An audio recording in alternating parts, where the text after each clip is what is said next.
The pen shook lightly between her fingers while the room shimmered with holiday lights and muted laughter, a bitter contrast to the turmoil raging in her chest. Encircled by satin gowns, flawless smiles, and the soft chime of glasses, Arya Whitmore dropped her gaze and signed the divorce papers at a Christmas gathering that felt less like a celebration and more like a public goodbye to her self-respect. No one saw the quiet tear that traced her cheek, and no one, truly no one, knew who she actually was. Before the story moves any further, if you believe in compassion, second chances, and the ability of truth to transform lives, please pause to like this video, share it with someone in need of hope, leave your thoughts and comments, and subscribe to Kindness Corner. Also, tell us where you're watching from. Your support means more than you know. The Whitmore estate had never seemed so cold, despite its refined decor and the warm glow of Christmas lights. Arya sat at the long oak table, shoulders slightly drawn in, her gray coat still wrapped around her like a shield. Soft holiday music drifted through the room, but it barely touched her. Her world had narrowed to the fragile pages beneath her pen and the heavy choice she never imagined making before strangers who once called her family. Around her stood people who thought they understood her life, who believed she was fragile, unremarkable, and disposable. For years, Arya had been the silent presence. She had married into affluence, unaware of how swiftly comfort could become control, and how easily love could erode when weighed against status and appearances. She had set aside her own dreams, choosing calm over ego, simplicity over attention.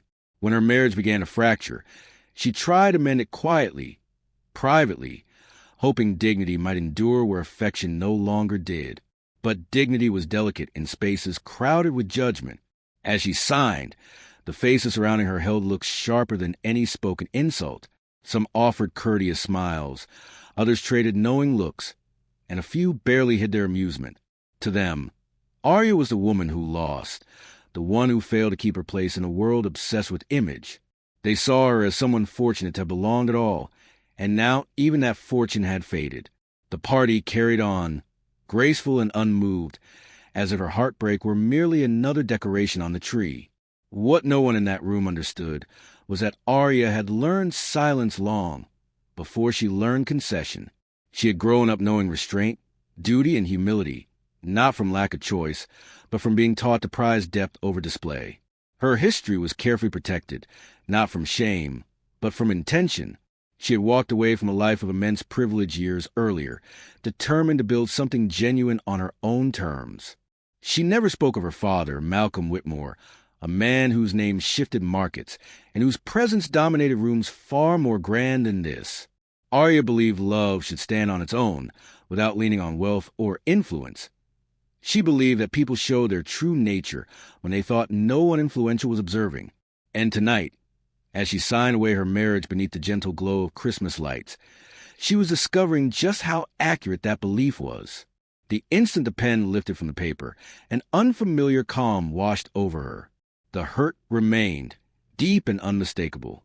Yet beneath it, something else began to rise, clarity. She understood that this room, these faces, and this chapter no longer held any power over her future. What they interpreted as failure was, in truth, freedom. She folded the papers neatly, her hands now steady, and set them on the table. As the evening carried on, murmurs traveled through the room, but none held the truth. No one knew that earlier that day, a private jet had touched down quietly at a nearby airport. No one paid attention to the subtle shift when a few unfamiliar guests appeared, modestly dressed yet carrying an unmistakable air of authority. And no one connected the way Arya straightened her back when she sensed, rather than saw, the presence of someone who had always recognized her strength. The revelation did not arrive with spectacle or proclamation.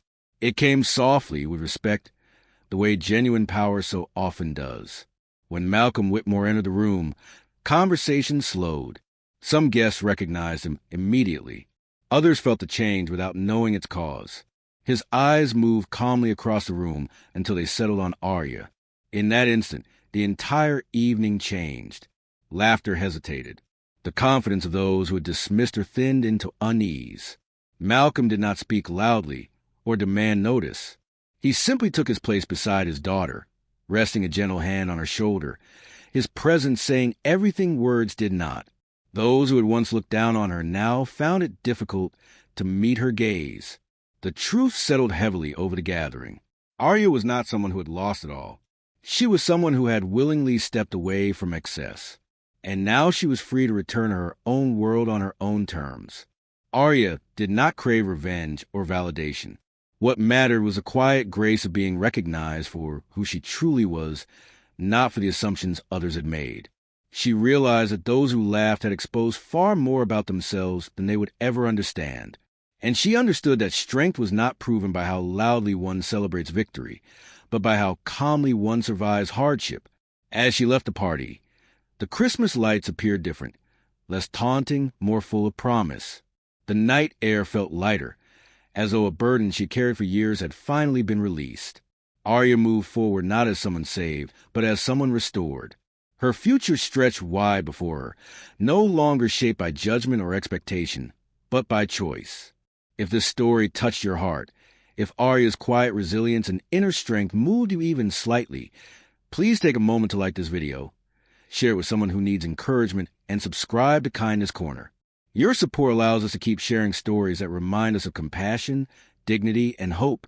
And before this story ends, we have one small request. Please comment below with one word that describes how this story made you feel. Your words matter more than you realize, because sometimes the people who appear weakest are carrying the greatest strength, and sometimes the softest tears signal the beginning of the most powerful new chapter.